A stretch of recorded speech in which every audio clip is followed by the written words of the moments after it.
Hello, everybody, and welcome back to the Coffee Club podcast. Special guest today for episode 74. We have Josette Norris. Last week we were talking about you. Is it Josette Norris or Josette Andrews?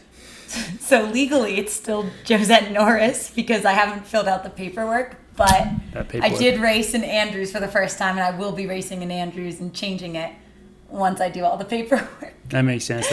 Very cool. Good to clear that up. And we have a bean shout out as well. Josette very kindly brought us some beans all the way from Costa Rica. What's the story behind these? So these are the beans from my honeymoon with Robbie. They're from Nyara Springs Resort in La Fortuna in Costa Rica. And the lady at the coffee shop, I was going there every single morning. They had a really cute coffee shop. And of course there's a beautiful little sloth on it. And I asked her which ones would be really good for espresso. And she recommended this bean. So hopefully you guys like it. So kind of you. I mean, honestly, for me, the sloth just like wins me over. I think cute. Beans are one of those products now where there are like hundreds of different coffee beans out there. So it's how do you really choose which ones you want to purchase? And I think if you have something cute like a sloth on there, like that could seal the deal. Something on the front of the bag. Yeah, that definitely sells it. I'm definitely a Central American. That's my go-to if I'm buying beans too. Costa Rica, Guatemala, Mexico, Colombia, something like that. Hope you guys like it. Does look good. Very excited to try them out. You know what we should be having with these? Joe reminded us today that the child labor wars have started, otherwise known as Girl Scout cookie season. Oh, I did see that yesterday. We're trying to decide how much a box of Girl Scout cookies is these days. I was guessing like 8, and then Alicia was saying that when she sold them, they were only $3. And I'm like, oh, interest, dude, totally, it's gone up. Inflation's hit the Girl Scout regime in a big way. I don't want to get too deep in this, but how's that all work? Like they're raising money for, is it like Girl Scouts USA? I imagine is a big non-profit. And like, how's that all work? Someone's probably getting really rich off those cookies. That's the question. Sure. No one knows, I swear. We might have to ask Alicia because I wasn't a Girl Scout. I just ate the cookies. Yeah. They're good though. Yeah. They make damn good cookies. They make damn good. I wish, I don't know if this ever actually happened in America. I've just seen in the movies where they're coming to your door and offering to sell you cookies. Like that's like classic like American dream stuff right there. That's what I would like. I feel like now they just post up somewhere. Yeah. There was a version of that in New Zealand with the cookie monster. No. Do you have them in Australia? There was like we have a Cadbury version. So I feel like that was a big door knocking thing. Yeah. Definitely some fun. I think if someone appears at your door and they're a young child and they're offering to sell you some sweets and it's for a good cause, you can't say no. You can't say no. That's like a winning That's why the business model is so good. It's a winning How are you supposed to say no? Yeah. They're right near the gym, so you guys can swing by and get them at King's. Somehow we ended up with like 20 boxes 2 years ago at our gun barrel house. I'm not sure how that happened. Dude, they were like still in the freezer 2 years later. Where did they all? There was a box of Thin Mints in the freezer. Where did those all come from? I think I saw them on my visit in October, and I opened. You guys had candy Snyder, and surely. cookies. No. I'm not sure how we got so many boxes, but we had just forever. Like we had endless supply of them. Yeah. I'm not sure how it happened, and obviously all the good ones got eaten first, and then all the other ones were just like left behind. But yeah, it's the season. 'Tis the season. All right, yeah. Next week we'll have to eat some on the show then, I guess. That'll be a great compliment to the coffee. But yeah, thank you very much for the coffee, and thank you very much for joining us on the show. We've wanted to get you on for, what's it been? To me, it feels like you've been on the team for like forever. And I'm looking at it right now, and it's been less than 2 months. Yeah. That's mind-blowing. Wow. Yeah, we came out end of December, and no one was here for the first week. So Didn't you move here on Christmas Eve? Christmas Eve, flew crazy. out. Had an 8-hour delay, and we had the 2 cats with us.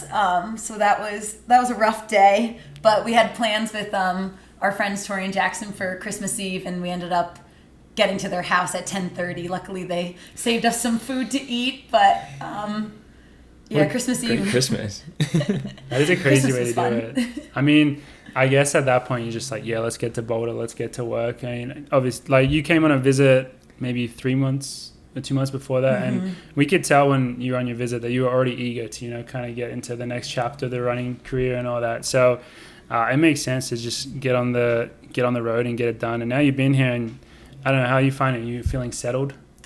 Yes, finally feeling settled.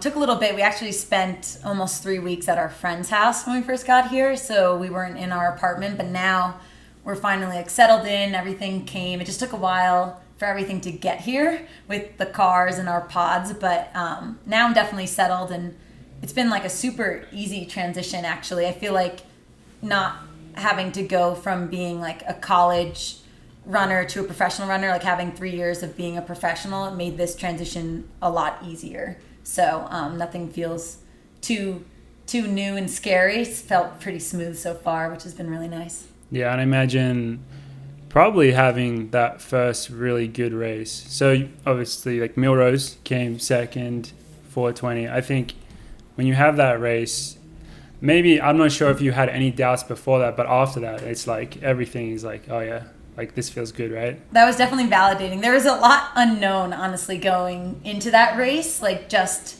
with how the training has changed a good bit compared to Coach Fox, and then first race from altitude and opening up the season at a big meet like Millrose can be a little scary, but it went way better than I expected, so I was really happy. It was almost like a relief when I crossed the line, but it makes me excited to like see where we are with doing a lot of strength work right now. Yeah, I guess we'll just get into those questions now. The transition is always interesting. I agree with you 100% that since you were already a pro runner before, it's so different to come from the collegiate system to the pro system. However, hearing the way that you used to train, it was very different. The big one that I've noticed is the gym work, because I think for anyone that joins our team, it's not like our gym work is anything ridiculous, but it's just different because we've mentioned many times Jason, our strength coach and chiropractor, he has just a more unique way of looking at that stuff. So pretty much all the exercises, you're not really going to have done them before. So, and we were pretty surprised to hear that you had done 0 gym work since college. Was that correct? Yeah, I haven't lifted in the last 3 years. So it's been a little different. Luckily, like you said, a lot of it is certain movements and not just intense lifting. So I definitely am on a baby lifting schedule right now, but the biggest thing is that like practices are so much longer. I'm used to just like showing up to a dirt road, running for an hour, leaving, and not running again. And now the day is just so filled and like intentional, which is a good thing. But just my body's been adapting to that. And of course, the mileage has gone up a good bit as well. But and then altitude. But I think it's only going to help me in the long term. But definitely was a big adjustment that first month. And now I feel like pretty settled into it. Yeah, some of the things that are unique to our team is, well, one that is, I would say some people would maybe find this surprising, is we meet 6 days a week to train together. And I had the same thing where at first it's like it's not like your freedom is gone. Like, I mean, your freedom is gone, I guess, because you do have to be here at a certain time. But then it is nice because then you don't have to think about it.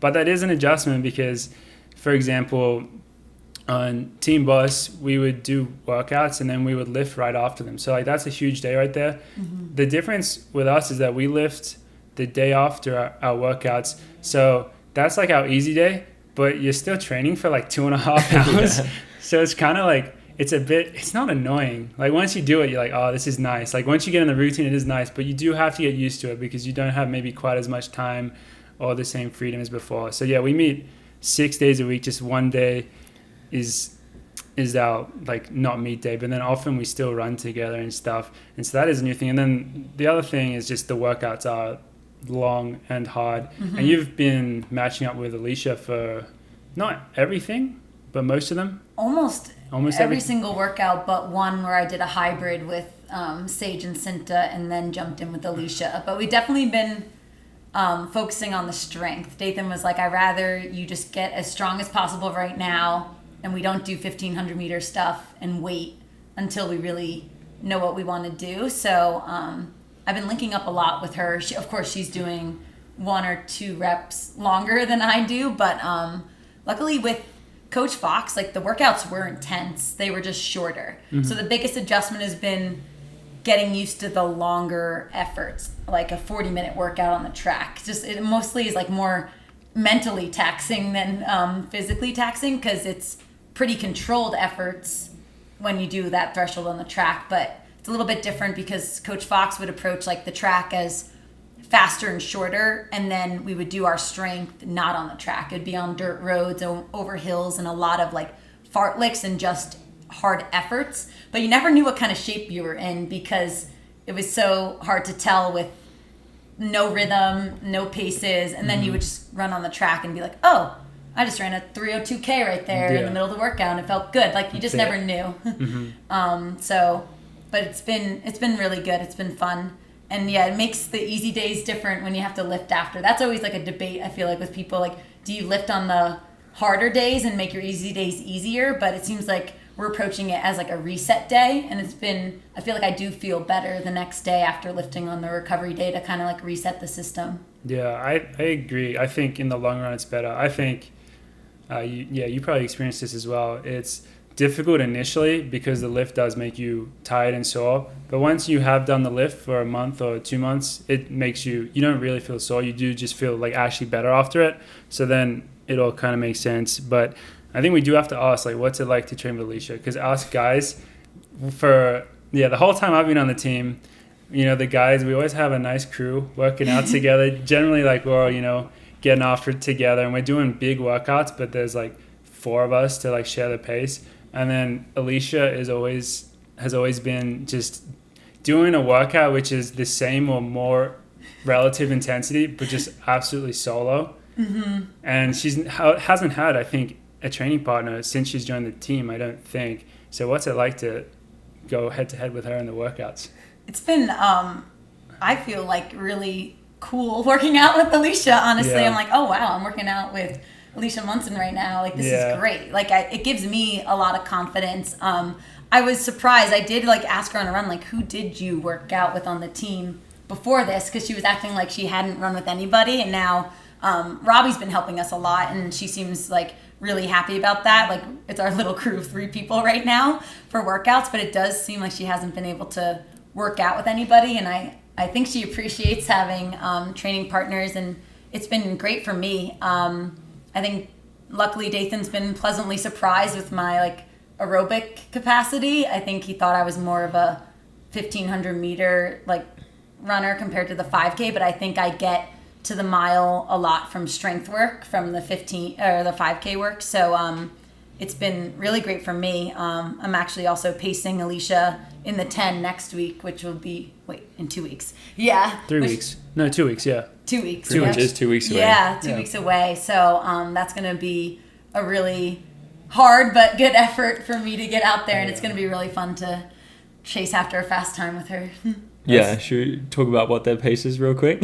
Yeah, they're requesting 15 minutes through the 5K, and I'm supposed to stay through 6K. There are very few paces that qualified in the running line. They were saying they were having a hard time finding someone, and I saw Dathan and Alicia looking at each other at practice, and I like turned my head and I'm like, I think they're going to ask me to pace this race right now.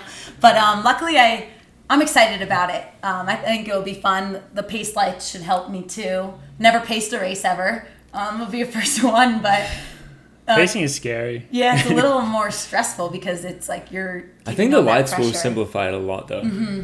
That's what I've noticed. Watching races, I think paces have gotten way better because of the lights. Yeah. So if you just have to follow lights, makes your job pretty easy. You don't have I don't know about easy. It's still 15-minute 5K, but that's ridiculous. Dathan was like, "Where are your flats?" I'm like, "No, I might need my spikes." No, I think I'm gonna be spiked up. I'm gonna be tapering for this one. Like just a casual. I mean, it is crazy because we've seen the Bauman people do it. I guess last time they couldn't find any women that could pace at least for more than 3K. Yeah, right. I think she was solo for 7+K. Yeah, but the guys had pacing for 7K or 8K. Sean paced. Yeah, I think right. No, I think last year it was like Ollie hopped in for like a couple laps in his Coffee Club t-shirt. Remember? And then and then Sam Atkins, and then Woody. Yeah, to like over 7K, I think. Yeah. Wow. So the guys that's impressive to have like Yeah. people helping you that far. Anyone that can pace usually wants to be in the race. So that is the reality. There's almost no one else that could literally pace a 15-minute 5K that wouldn't be racing in that race. So Well, I guess we'll see how it plays out. But I think Alicia is very lucky then to have you there to be able to do that. But yeah, you guys do have a very nice little workout crew. It is. I've got to give a shout out to Robbie. It's like, I think it is clear if you're a female professional distance runner, once you get to a certain level, it just makes so much more sense to have a male help out with the pacing. Because it's just like, there's so limited amount of people that can like do it. I remember when Helen was training for a bit, she went through like 3 guy training partners. At least, I think it was more than 3. And everyone got hurt? Everyone got hurt trying to train with Helen. Yeah. Because she was just doing the most ridiculous marathon training just so casually. And all these guys, because all these guys are, 220 or quicker marathon runners. So they're really good, but they still couldn't train at the same level as Helen. Like she could still train like beyond that level. So she was just destroying them. And I think there would obviously be a sense of pride aspect to that as well. If you sign up for that, if you're hurting a lot, you're not going to like back down. You're just going to double down and go for it until your body breaks, I suppose. And that's what ended up happening. But yeah, you guys got a very nice thing going. It is good to see the women's team growing away like that, because the men has a couple more guys. Wait, how many more? We still got 1 or 2 more guys, but the women's team is coming along very nicely, and that's good. I think they've got a good balance now because they have all the way down to 800. Yeah, Sage, kind of more than we do. When are the guys going to get 800 runner? I can't imagine that. That would be ridiculous. It'd be hard because you guys are such strength runners that you come even from the mile from like a strength standpoint. Like they can all run even the 3, Sage, the 5. Yeah, and Sage. She still runs like 70 to 80 miles a week for an 800 runner. She does, but then she rips these workouts. But I'm just like, I could never do that. Ripping a 58 at the start of practice when it's like 10 degrees, and I'm like, ouch. Yeah, how are you doing that? It looks painful. We should have. We have a good range though on the women's team now. Yeah. I feel like we can each cover like you got Sage with the 8, 15. Like Cinta is also like a really good aerobic runner, and she is gonna crush the 5K when she does want to do it. But she can run the 8 and the 15, and then I'm like 15.5, and then you have Alicia that can run across the board. Like we all cross over, which makes it work really well for workouts. And I'll probably link up a bit more with Sage and Cinta when we get closer to like turning over more and doing more 15 stuff. But since it's so early right now in February, we're just focusing on, I guess, 5K, 10K work. Yeah. Do you have a goal in terms of focus on the 15 or 5, or is it kind of just see what happens? Dathan wants to see what happens. He wants me to go run a 5K. I'll run one later in, like early in the year, maybe like a month or 2 after this sound one. So this is why this was going to be like a good test. Like try to pace at 15 minutes and then go after a really fast 5 early. But I told Dathan, like I love running the 1500 in the summer so much at the end of the season because you can just run them back to back, and the Diamond League 1500 is like the premier event. It's so much fun. So I'd love to be running the 15 at Diamond Leagues, but for championships we'll just see what happens, because we'll just train like we're training for the 5K, and then you kind of decide like a month before to turn over a little bit more for the 15. Yeah, that makes a lot of sense. And you guys are about to now, it's crazy, you guys are already like ending your indoor season this week. It's so sad. Is that correct? Yeah. Just like that. So you guys are both racing at the BU Last Chance Invitational, and are you guys both doing the mile? Mm-hmm. We are. Yeah. Yeah. So I don't know, what are the goals for this one? So we just added it also on the schedule because I missed Dr. Sanders because my hammy was not cooperating with me, and then opened up at Millrose, and we wanted to get another race in, and Millrose went so well. So I think for this meet, we're just going to try to go out there and run fast. It'd be cool to just kind of test myself and see what happens, and just get in another hard effort in this indoor season, because we are in a good spot. So I think it's just going to be like trying to work on closing hard. Do you have pacemaking? No, we're still going to figure that out. We'll get there. That's why. If only Robbie could just... I know. Oh, that'd be put the wig on, bro. Come on. Yeah. Wait, so you ran 420 at Millrose? Yes. Is the only American to ever break 420 indoors Al? Yep. Because then Mary Decker has run 420 as well, so... Crazy. So you're going to try to go quicker than that? I would love to break 420. That's like, that would be my goal, and I feel like that'd be pretty sweet. At BU, that's the track to try to do it at. It would be tough though if I don't have any help So we'll see about that. But something about that BU track, though, I have just seen so many people running solo, just looking amazing compared to in other races when you see more of like the pack coming through and everyone rising up. I don't know. I'm just picturing like Yared or just even like Joe running at the front. I think something about that track, it doesn't matter. I think you can do it anyway. I think you can go there if you have the intentions. Hopefully you have a pacemaker for 800 or as far as possible. Yeah, 800 would be great. And then you just get after it. I even split Millrose. I think I was 210. So now it's like I'd love to go 210 and cut down. Yeah. I agree with you. I think it's the track. I think it's the place to do it. And then so George, I think your race, from what we were talking before, will be a few more bodies in there. Hopefully it'll be competitive. Yeah. I haven't seen any entries, but word on the street is Andy Powell is skipping their made-up conference to come to BU with his 25 sub-4 milers. That's it. That's so funny. Imagine that plane trip down. Like, you're on the plane trip down, and it's just like the whole team is there. It's like, yeah, we all 8 of us have sub-4 milers going down to a race together. It's just like they can just go do that. I think they already have 3 people. Maybe like 3 of them are going into AA's right now.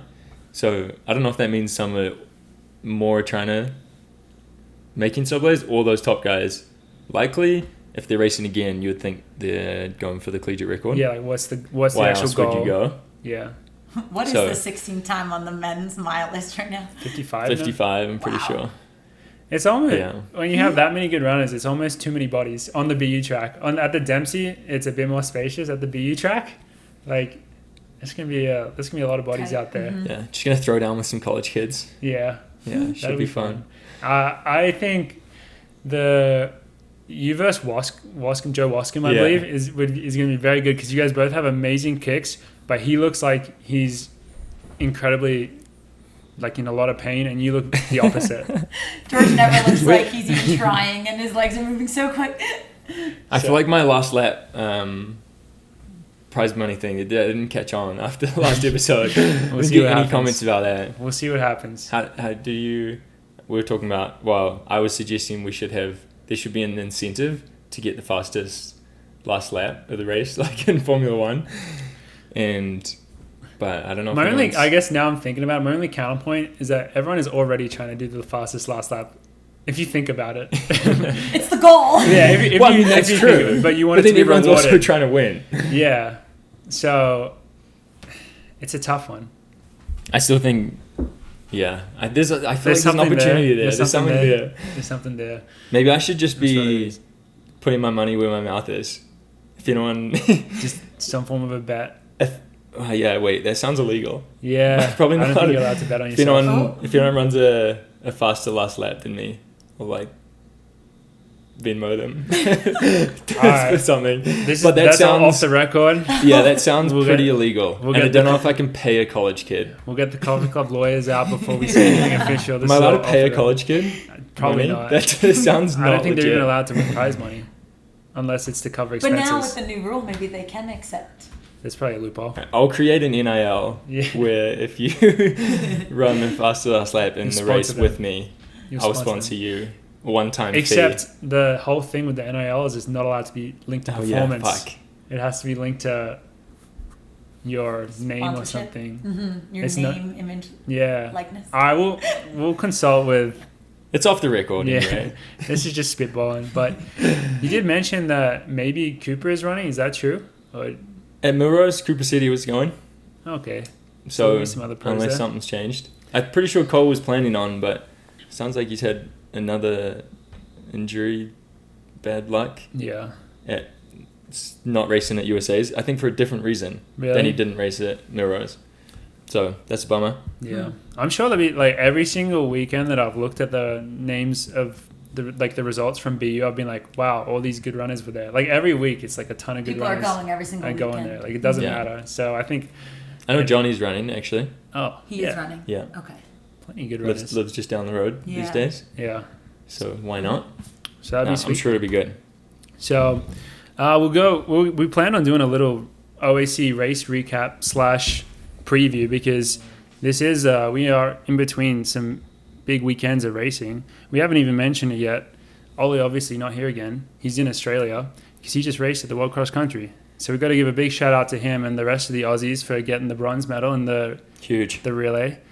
Absolutely sick race to watch. That was so much fun to watch, honestly. It looked like the hardest race I've ever seen. Yeah. It was only one lap. I really want to know how everyone's bodies are feeling, especially the people that ran the 10K. I would be nervous. When watching them do one lap on it, I was like, how could you possibly do 5 laps? Did you see it was 34 degrees? Yeah, and 97 degrees Fahrenheit. So hot. Oh my gosh. Just the absolute most brutal. And these are the best runners in the world, and I think the men's winning time for 10K was 29:17 or something. So that just tells you like how difficult it is out there. But yeah, I didn't watch the other races because it was past Morgan's bedtime, but seeing Ollie out there in the hat and the glasses, and the Oakley. I love that he let off. That was pretty cool. He let off. It did look just so brutal. Like the running form. It was never flat. It was always uphill, downhill, and then you had to go through the vineyards, which was kind of silly because it only made sense to go through the closest one. Yeah. Did you guys notice that? Not a single person went through the other side, obviously, because it was longer. Like, you really liked a different type of wine, so you're going to go across? So you're going to run 5 meters further? And then do that. There's the tires. Did you see Emma hurdled it? I'm so annoyed that I didn't see a video of it. Oh, yeah, I saw a screenshot on Twitter. That was pretty funny. I was wondering if anyone was going to hurdle it. It makes sense that Emma hurdled it. Yeah. Did she do all of them that way, or just one little special? I think it was just the one to pass the person, but I'm not sure. I feel like you'd be pretty tired by the time you get to that point. Well, because it's a hurdle, but it's also uphill at that point. Yeah, you were going uphill. After that sharp turn. Yeah. After 180 degree turn. That looked terrible. But yeah, I'm going to go back and still watch all the other races on YouTube because that is the racing that, I mean, we talk about it's tough to get like good people out to the races. I think it was really cool that in the Aussie relay they had a lot of good people. I mean, all the Australian teams were obviously really good, and the African countries sent really good runners. Still, obviously, with like the Europeans and the Americans, I suppose it wasn't like tip top. But I guess that's the way it always is with World Cross. It's hard to get people to get out there when they're doing indoor races and all that. Definitely a lack of European talent / teams. It'll be interesting to see because World Cross is happening again next year because this one is like 3 years late. I don't even know. I think 2020 is supposed to be. So there's already another one next year in Europe, in Croatia, I think. Croatia, yeah. So it'll be interesting to see if Europeans go to that one. Apparently it's at the Game of Thrones. I don't know if this is true or Ritz was just saying this, but it's like at where like they film Game of Thrones. That would be so cool. Oh yeah. Yeah, so that would be amazing to go do that. Yeah, I imagine there'll be a lot of Europeans at that one. I think something about the Europeans, they're scared of flying all the way to. I mean, it's like such a long way. It's 30 hours of travel. I'm very happy that Ollie went all the way there and is coming back with a medal. It'd be very sad to go all that way and they get another race in too. Yeah. And speaking of preview. Yeah, so just to finish the World Cross, shout out to him and shout out to all the production of it because I think they did an amazing job. And then they did a really cool thing. Coverage with the drones, that was incredible. They had a lot of fun. That was a great host. Also, the Aussie commentators actually were funny because I loved it. They were using a lot of Aussie slang. No, it was very entertaining. I think with World Cross, they realized that it is a great opportunity to just do stuff different, not just have it like the same old. Just really like experiment a bit, and it shows because it is very entertaining. And then one thing that they did, which is really cool, is they kind of linked it up with the Maury Plant meet, which is in Melbourne on Thursday. So by the time this episode comes out, the meet will already have happened. And so I think a bunch of the people from that raced at World Cross are going to then race at this track meet, which will be very sick. Ollie is racing. Is he racing the 1500? I think it's a mile. It's a mile? Mm-hmm. So, with Centro, I believe. Yeah. Tanner's running again. Stewie maybe? He's in the 3K. Stewie's in the 3K. 3K. Fred Curley. That's the big one. I don't know, 100 I assume. I wonder how much money they paid him to go down to do them. They used, I don't think they really paid do it Usain anymore. Bolt. Yeah, they used to pay Usain, when I was younger, Usain Bolt would go do it, David Rudisha would go do it, and Asbel Kiprop. They would pay all these guys like a lot of money, especially Bolt, obviously. Yeah. So I don't know how much they're paying them. Hopefully they're paying Ollie a lot of money, actually. Hometown hero. He deserves it. So he's going to be doing that race. And then is it on the same... When is this Madrid race? Day before, I think. It's Wednesday. Wednesday night, Madrid Indoor World Tour. Okay, so this episode will be late for that as well. It will be late for that. Damn it. That's right. But Good next one. Mara and Yared chasing. I don't know. Very fast time. World record is 3:30.60. I see no reason. I see no reason why Yared can't They do have that. Eric pacing, so they're going to be set up Swinsky's great. pacing. Yeah. They probably do. They have lights. I don't know. Eric doesn't even need them. Yeah, I'm just saying if they have lights, Yared 100% is breaking the record. If they don't have lights, still probably. Ethan's flying out, so Yeah. I think something special is going to happen. Grant Fisher's in there. I forgot about Grant as well. Yeah, they were saying it's a small field, but I think it's better that way. I Just think keep so. Keep it small and Yeah, I think is Mokatir running? I feel like That would be real There were spicy some other Spaniards. if Mokatir was in Recent there. Ethan world was record naming holder. everybody Breaker. this morning on the run, and I can't remember. Considering he just ran 7:24, you would That think was he's insane. in pretty good 1500 shape. So That one's going to be, there's no point saying worth watching because it's already happened, but yeah, we'll be watching that one, and yeah, we'll talk about it next time. we'll cover that one afterwards. We're gonna say world record prediction. I Yeah. like making predictions when you gotta be When held this will come out accountable. after the race. Yeah. And then the other big OAC races was Cinta and Sage both competed in national championship 1500s. Cinta came second narrowly in the Italian champs, which qualified her for Europeans, which is in Istanbul in 2 weeks as well.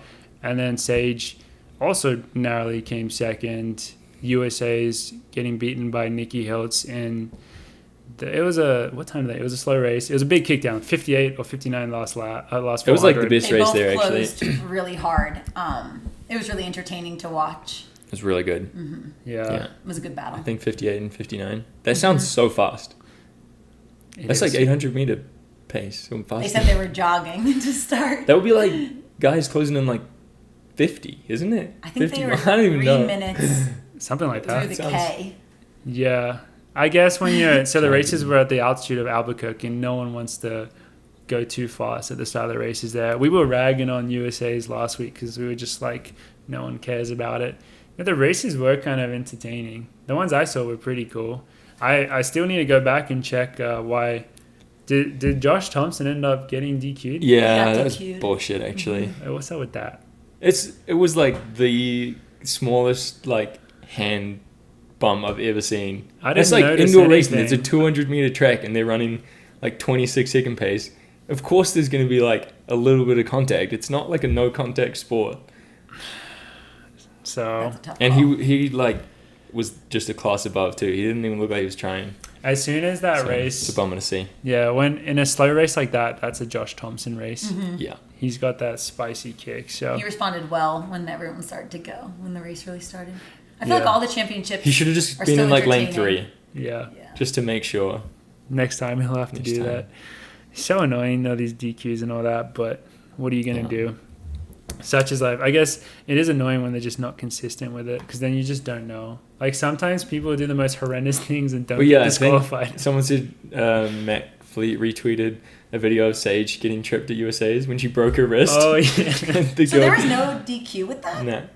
it's It ridiculous. was like something about being consistent, and it was just a video of Sage getting like breaking her arm. Yeah, my head is flashing back to the 10K at Worlds last year with Helen O'Beary just getting like Yeah. absolutely bodied in the last 50 meters or whatever, and no DQ there for the world For the world title. title. So it's like, what's going on here? Let's be consistent. This is actually Jonas was telling me this is our Swiss Connect.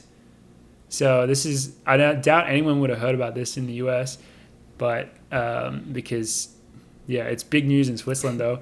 They have I can't remember her name off the top of my head, but they have the 60-meter women's world champion. Oh, It's- I can't remember. Kumbunji. What? How do you say her name? I'm not sure, but The two sisters. there are two sisters, and apparently she like false started at the national championships that just happened, and then she ran under protest, and then they still just like let her win the gold. Like she didn't get DQ'd, and it was Even like, after, oh. and she like because a false start is not like it's like a very clear thing. Like she false started, but then they went and argued it, and because she's like their biggest athlete, like because she's like their star, Yeah. and she has all like the sponsorships and stuff, they ended up coming up with some excuse that it was like really loud in the stadium or something, and so they just To get her to qualify for Europeans, probably. Well, it didn't even matter for that. I guess. It didn't even matter because it's Switzerland, so like they can select. They can select whoever they want, but because she's just the best, for some reason she didn't end up getting DQ'd, even though she technically false started, and then that opened up a can of worms in my head, which I'm like, Jonas told me that you can always run under protest. Is this true or not? But then Devin Allen didn't get to run under This protest. is my whole thing. Yeah. Why would they, if you can always... Noah Lyles ran under protest too He did. the other day. So Jonas is going to be listening That's to this. no I know worries. he's very confident about the rules, but I'm so confused as to, like, you would think that you would just 100% of the time, the expectation Why would you be ever to leave otherwise? run Yeah. under protest. Is it you can run under protest, but then not at a championship? I don't. Well, this was a national champ. He was Yeah. telling me that Swiss Actually athletes do I it all don't the know the time. rules. And so now I'm confused because, yeah, it's like Devin Allen 100% would have run under protest. I'm pretty sure he asked too. He asked. Like he was like, I'm pretty sure that was on the mic, like asking if he could run under protest. So this stuff should be black and white, but it gets very confusing. So DQs, man, they always suck. Have you guys ever? This is random. Have you guys ever been DQ'd before? No. I've been DQ'd one time. I haven't In what? actually. In what distance? 800. 800. But it was the classic, like, stupid young kid. I just stepped. It was one of the starts where 100 meters. Wait, actually, this is what the 800 always is. 100 meters, you have to stay in your lane, and then you cut across. And I guess I stepped on the line in the first 100 meters, and they DQ'd me. How old were you? Like 12. Wow, they were cutthroat back It was then. at state. It was at state, yeah. In high school, there used to be a rule that you couldn't run with jewelry, and they tried to get all the girls like DQ'd because we were wearing jewelry. I remember that. And then that rule got changed right away when, you weren't allowed to be wearing like jewelry.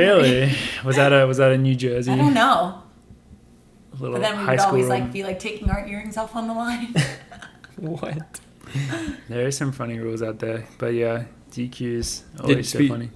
Did you see? Well, I mean, I guess speaking of elbowing Helena Berry, G'day ended up getting DQ'd from World Cross. I guess you haven't watched it. Oh, that's because I saw the finish. Because she had people help her. Yeah, she didn't make it to the line, and then someone helped her up, and so she got DQ'd. Mm-hmm. I think that happened. Yeah, she would have had to finish the race without any help. So Yeah, this but is my question. When it was happening, I was like, "Why these people are so like? Obviously, they want to help her, but I was like, you idiots! Like, Was she? I saw the fall, but I didn't see like the aftermath. Was it? What are we talking on a scale of like? Was it like Coupeteer level? Like was she going to be able to finish, or was she not going to be able to finish without assistance? I mean, she wasn't gonna medal anymore, Okay, but I feel like she could have got up and still like top 10. Maybe she maybe been could've- in the top yeah, 10. I still think she I don't could've think finished she in the wasn't top like blacked 10. out. Yeah. I don't think. It almost I guess I looked shouldn't like like the legs heat like exhaustion. buckled out. It's just some heat exhaustion probably. I'm not sure. Was there a statement after?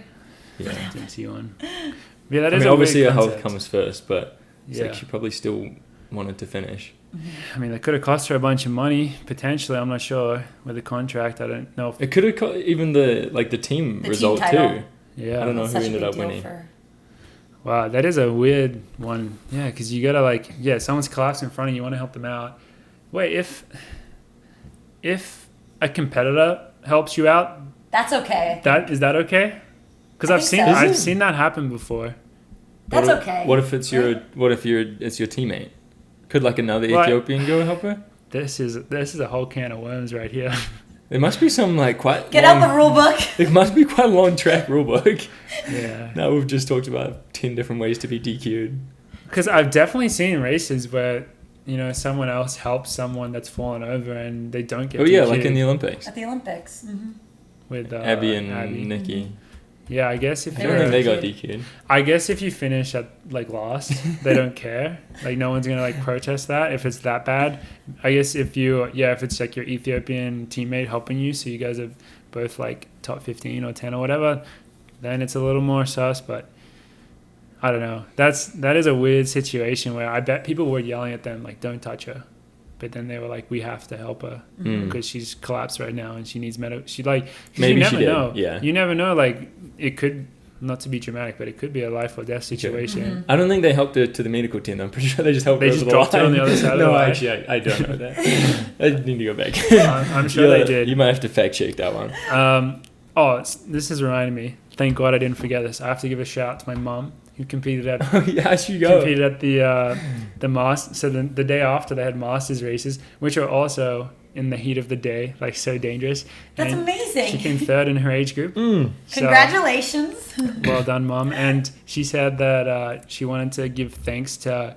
There was a lot of Coffee Club fans there, I guess, that came up and like Knew her? Knew her. That's Yeah. dope. And they got like, That's so pictures with good. her and stuff. So thank you everyone to the support. I also did see a bunch of, in a similar vein, saw Ollie signing a bunch of like funny stuff. Apparently he gave away True his love. dirty socks. I saw that signed in the them. context. Yeah, that's really funny. Yeah, that is my favorite. Like covered in mud. My favorite thing when a kid asks for something after a race. I don't think I can ever say no. Yeah, I gave my jersey to someone after Fifth Ave, and it was like raining. I was like getting Just wet. drenched. And I didn't know where my shirt was, so I gave it away, and I'm just like standing in the street shirtless. I was like, fuck, I should find a shirt I somewhere. need something. But I would say World Cross Country dirty socks is probably the top of the list. Yeah. Like that's That's probably next level. the You most. probably gave someone his spikes too because they're probably so Yeah. trashed. Mhm. I also can confirm that Ollie's socks/shoes are pretty gross. His feet smell. They were pretty dirty? They do. Well, someone's gonna really treasure those then. That's awesome. Whoever got those, we need to get a picture of that because that. is Never so wash good. them. Just put them in the glass. See, that makes it even more special though because it's got his scent. He's ingrained in the product. Probably has a So, hole in it from Gus. yeah. So that's all the racing going on with the team. A lot of action in what I thought was kind of a quiet period. It's not. So very excited for the upcoming racing. Good luck to you guys out in Boston. Hopefully we get some fast times. I think now would be a good time to take a bit of a step back with Josette and kind of dig into a little bit of your past. You ran at well, this is probably a good time for the Mike Is this Smith, a good time? Mike Smith story. No? All right, we only say good things about Mike Smith, and we do it way too often, mostly because Ollie's here. Josette is one of the very few people I know with some shade on Mike Smith, so we're gonna dive into that as requested by me. And Morgan hasn't heard this story. It's really good. It's more sad. But Oh It's yeah. more sad. Well, no. now we're a few years past it, and we can I moved on. hopefully I laugh moved about on, it. Yeah, but- at the time it was kind of brutal, actually. Yeah, so I started at UNC Chapel Hill, and I did 2 years there. And in high school, I was heavily recruited by Mike Smith to go to Georgetown. And I was between like Georgetown and UNC, and I ended up picking UNC. And that was like a really hard choice in that period of time. And 2 years later, I'm like, I just like in my heart, I just felt like something wasn't right. And I decided that I needed to transfer if I wanted to really like pursue this running, because I loved Chapel Hill. I loved everything about the school, but I think I picked it for the school, not necessarily the running scene. And I wasn't happy with what I was doing. So I was like, okay, How was I think I running need to going? make a change. It actually went a lot better sophomore year. Sophomore year was a lot better than freshman year, but I definitely struggled a bit. I think it was also hard because in high school, I found success like super easily and things came really simple, and I hadn't really dealt with too many setbacks, and then college got hard quick. So I definitely, after freshman year, was struggling, but I was like, that's freshman year. It's always a transition. Like, I love Chapel Hill. Like, I'm going to stay and run sophomore year here, and like then I'll make a decision of what I want to do. And that year went a lot better, but something in my gut was still saying, I think you need to make a change. So I reached back to Coach Mike, and I was looking at a lot of Big East schools actually, because you couldn't transfer again in the ACC. In high school, I looked at a lot of ACC and Big East schools.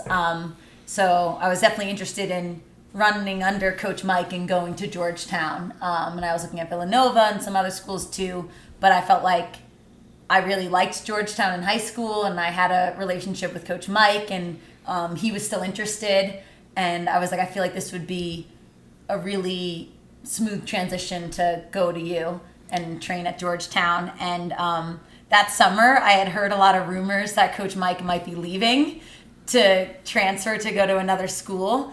And I remember I was in like the midst of like putting in my papers to transfer, and I called him, and we talked for an hour on the phone, and he reassured me that he wouldn't be leaving. And I was like, really? Because like this is a big decision for me, like, and I'm kind of making it for you right now because I didn't make a decision for a coach before, but now I kind of want to.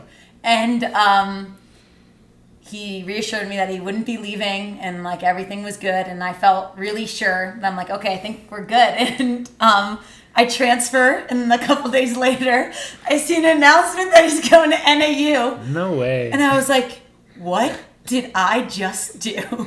No way. How brutal is that? Yeah, because I asked him, terrible. are you leaving? Because just let me know now and I'll go to Villanova. Like, I won't go to Georgetown. Would you have gone to NAU if you had known he was going there? I was No. about to say, No. I noticed that you didn't follow him. Still wouldn't have gone to NAU. No, I wanted to stay. I think I was looking to stay on the East Coast. Okay. And I really liked Georgetown still. And luckily, like, Julie Cully was the assistant at the time, and she ended up taking over as the head coach, but she was also having a baby right when Coach Mike had left. So we actually had Coach Bonzi coaching us, the men's coach, and the captains. So when I transferred, like, it was a shit show That's to madness. start. It was a lot of madness, and I was like, what did I just do? Yeah. Like, I just made such a big life decision, and yeah, there was no message. It was just like the email to everybody about leaving. It was tough. Come but on, Mike.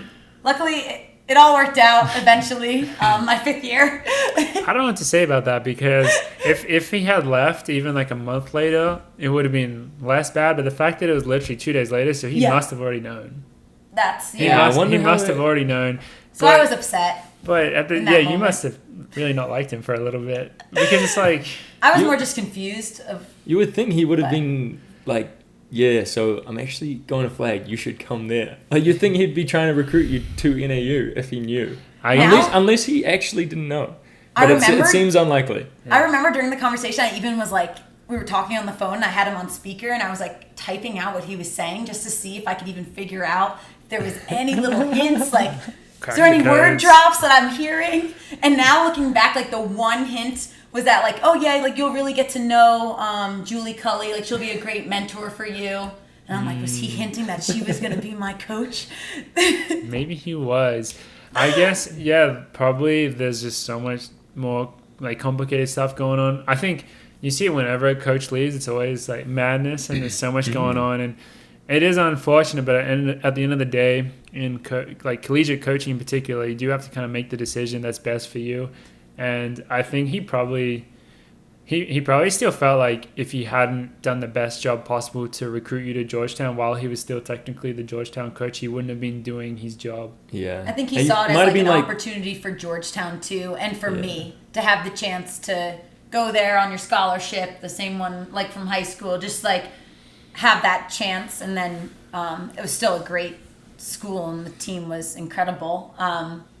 Yeah, I don't know. I mean, I think he was just not allowed to say anything at the time, but it was just tough in the moment. And it was tough for the incoming freshmen. I bonded with them a lot because we were like, we all went here for Coach Mike. But it was funny because I didn't pick a school for a coach. And then when I transferred, I did. And then look, the coaches burnt. leave. So at the end of the day, you got to pick where you think you're going to be the happiest. And it's hard to find because the running is such a big part of it. Luckily, I had a great team around me, and the coaching staff was still incredible afterwards. But you kind of just have to, I was just following my gut at the time, and some things are unfortunate with timing of things, but it all works out in the end. So how good did you get for your 5th year? Obviously good enough. I never made an NCAA championship all through, in cross country made it as a team, but not on the track until my 5th year. And then that 5th year I ran 4:10 and 15:29 that summer, but I hadn't even run close. I was just like inconsistent and hurt through all of college. Like, just never had a chance to get like a solid few months of training. And then my 5th year, I didn't have cross country. And so then I was able to just kind of like train and focus on indoor and outdoor. And we saw like a huge breakthrough with just being able to like train consistently and get my feet back under me. But I had a couple like fluke things of like getting a dog attack and then getting like a fracture in my femur from the dog bite. Yeah, my What? senior year. I want It was like, I want to hear more about that. yeah, I still have the scar on my leg. How did that happen? I was just on a run, and he the dog didn't, or he or she, I think it's I a dog, startled so it, like, and it literally attacked me to the ground and like on my quad. And then a month later, I think I was compensating a lot, and I had like a fracture in the shaft of my femur, and I've never had a bone injury in my life. Like my first bone injury, it just made the doctor was like, you were just probably compensating way too much, and it was pulling on your inner femur bone. I don't even know, but Crazy. yeah, that was like that took me out for like most of the senior year season, and then before that, just like random ankle rolls and like weird. Pretty much, I was like, I need to be locked up in a freaking like hamster ball and never go outside and just run on the towpath. You and Morgan both. My fifth year, every single day, I think I ran on turf or the towpath because like I wouldn't even go on the trails. I'm like, can't risk it, can't roll my ankle. Like my coaches were like, just play it safe, Josette. Like don't do anything. Alter G, towpath, turf. That was my routine. What's a towpath? The towpath, like the flat, I guess, like gravel. Oh yeah, we just call it the towpath. You don't know the towpath? Come on. You didn't run at Georgetown? Yeah. You didn't run at Georgetown? The Georgetown towpath. How do you not know that? Just a flat little gravel path that you can't get hurt on it. It's the safe place. It's a safe place. It's the safe place. But so what did you come into Blaze then? I finished fourth in the 5K in my first NCAAs. That was to finish your career, your college career. Yep, and then I ran that summer. I kept like running that whole summer, and then like went out to like the Sound running meet and like raced with like the Bowerman team in that 5K, and then ran a couple 15s at Princeton, and then ran USA's, and then I signed my contract with Reebok.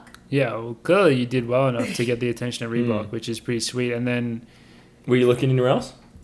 Not really. Like I was looking around, but not many people were interested, and Reebok was really interested. So that opportunity just came. Like it wasn't like I was like heavily recruited to go look at a bunch of different teams to join, and it was more like I really want to keep pursuing this. Like where is the best chance to do that? And Reebok was gonna like fully support me to do that, and so that was like a simple, easy choice right there. Mm-hmm. And then fast forward to the 2021 season. You had what must be like one of the most impressive improvements, like as like the beginning of your pro career, because then 2021 you came out and you were just crushing it. It was 2021 season where you ended like with you ran 3:59 and 14:50. Yeah, 14:51. 51. And that was like the third at the Diamond League final. Third at the Diamond League final. It was like the dream season. Yeah, you had a bunch of crazy results in the 1500. Was one of those seasons where did you not make the team?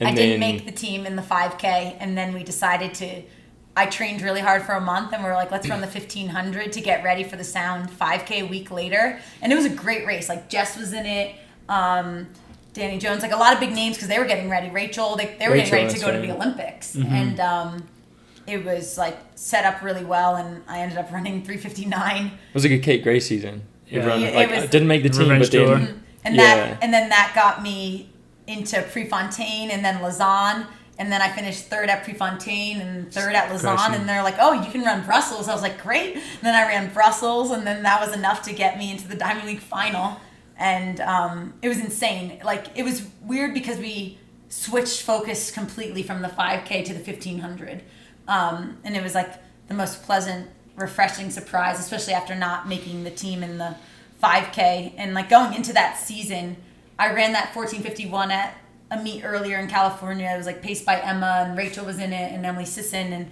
that was a huge breakout. And I wasn't even being talked about making the team until that race, and things had gone really well, like leading up to the trials, and it was like, oh, Josette has a chance to make this team. But it was also like first Olympic trials, first championship, and it was a lot of new attention and pressure, and fortunately didn't make the team, but then was able to really turn it around for the later summer part.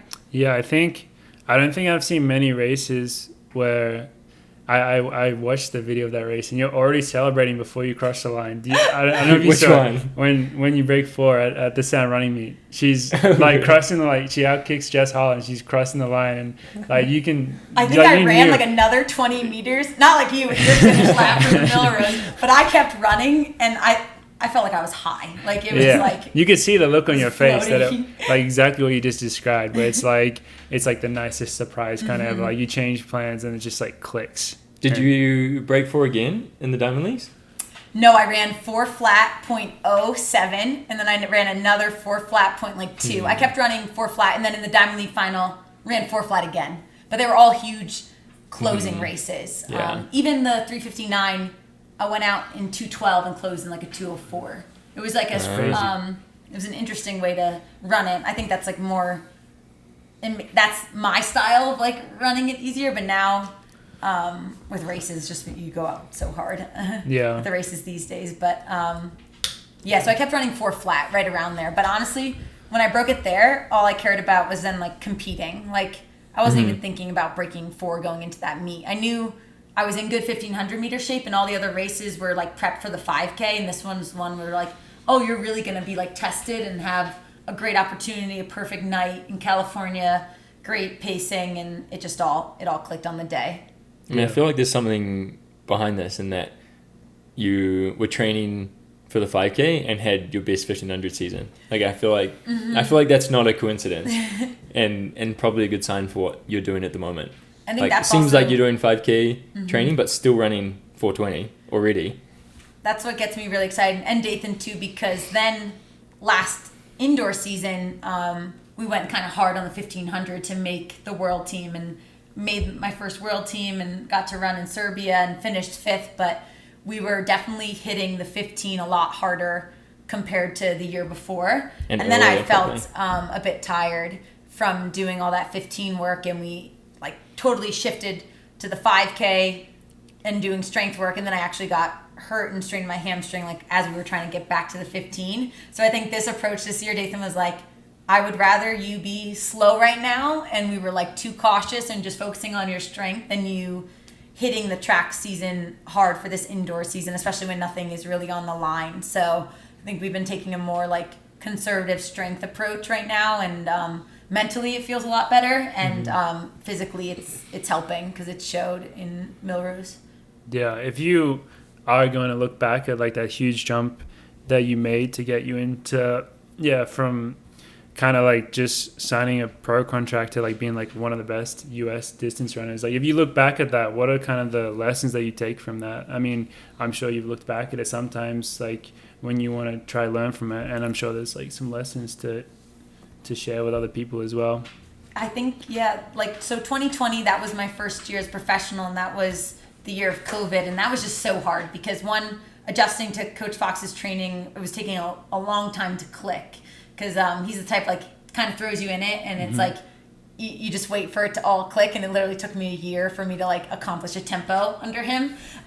Just everything was just like a different style than college, and that took a long time, and just a lot of faith in like trusting that it was going to click at some point. And then once it did, things just happened like really smoothly, and I just went into each race like just focusing on competing and like racing. I think I wasn't worried about times at all. I just wanted to win, and I was able to do that a lot in the 2021 season. Like my first pro win was Drake Relays, and that like set the tone for the rest of the season, where I just approached every race where I was going to go in and compete and like give myself a shot and not be afraid to put myself in it and see what happens. And in a way, like the 2021 season went so smoothly, where sometimes it's like, oh, like I feel like I learned more from my 2022 season when things were going harder that outdoor season than I did in the 2021, because things were just so like easy. Like I was showing up like super confident and was like,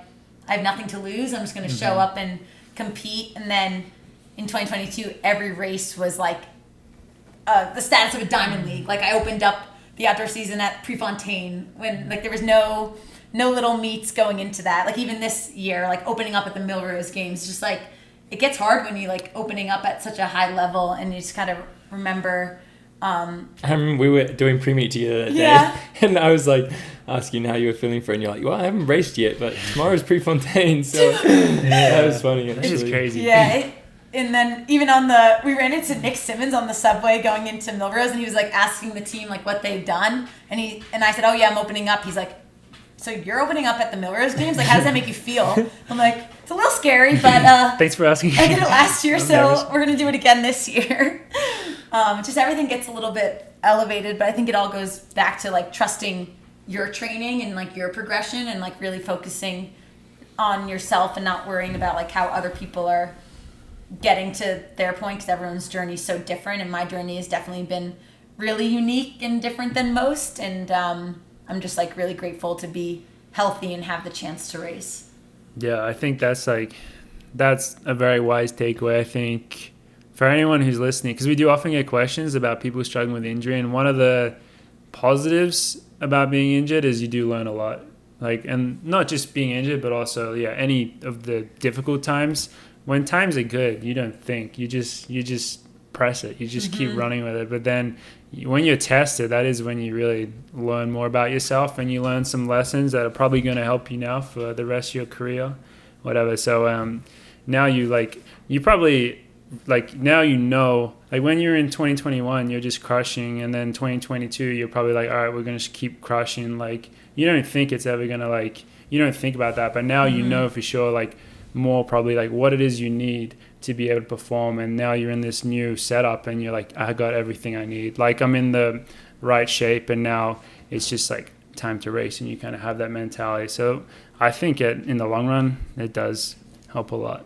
That's what I tell myself, at least. And no path is so smooth and perfect. And I think in 2021, that's what it felt like. And now in 2022, it's oh yeah, it's okay. You can race when things aren't going so smoothly. It's okay to take a couple days off. I didn't run Dr. Sanders because my hamstring flared up in the pre-meet workout, and I traveled there, and Nathan and I decided not to run, and it was I didn't let that affect what the outcome of Millrose was going to be, even though there were so many questions. It's now it's I'm not as afraid for everything to nothing needs to be perfect. It's you still have a huge foundation under you, and I think that is something I keep reminding myself of, that it doesn't need to be perfect. You just have to give yourself a shot.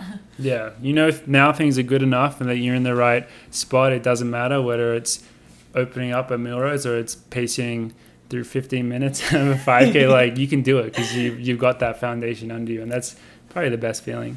I think that is such a good way of looking at it, because I think it's you just have to have a short memory in the good times and the bad. Because once you come third in the Diamond League, then it's natural to just be oh, next year I'll come second. Next year I'll win. That's the bottom.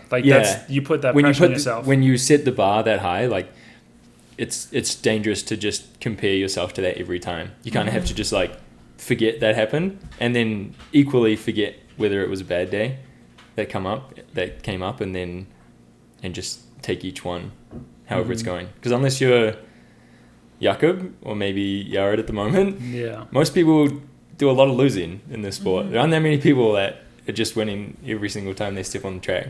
So a lot of the time you're mostly losing and hopefully learning. Learning, and hopefully just improving in some way. So that's a lot of wisdom right there. Shit, we're so smart. But we've kind of talked about a lot of good stuff. Is there anything else that you want to talk about today? I don't know. I'm just I'm really excited to be part of the OAC team. It's been really fun few months, and I'm just excited it's really special to be part of this team, and we're naming all the meets that everyone's going to. It's really cool to see and follow everyone's path and be there at practice now. It's I've followed all of you guys before, and now it's I'm on your team, and we're all on the same team, and it's really exciting and special, and I'm excited to be part of it and see how it grows in these next few years. No, we love having you on the team. Oh, thanks. So kind. Yeah, amazing addition. Well, thank you very much for joining the team, and thank you very much for coming on the show. We definitely wanted to get you on here as soon as we could, and now we found the right moment coming off Millrose and heading to Boston this week. So best of luck with that race. Thanks so much. Yeah, my shout out to my high school teammate Veronica Rocco. She's a big fan of you guys, and she's really excited that I'll be on the pod. So tick that box. I mean, I'm sure we'll have you on again at some point in the future. But I think that's it for episode 74. Thank you very much, everyone, for listening. We'll see you guys next week. Thanks.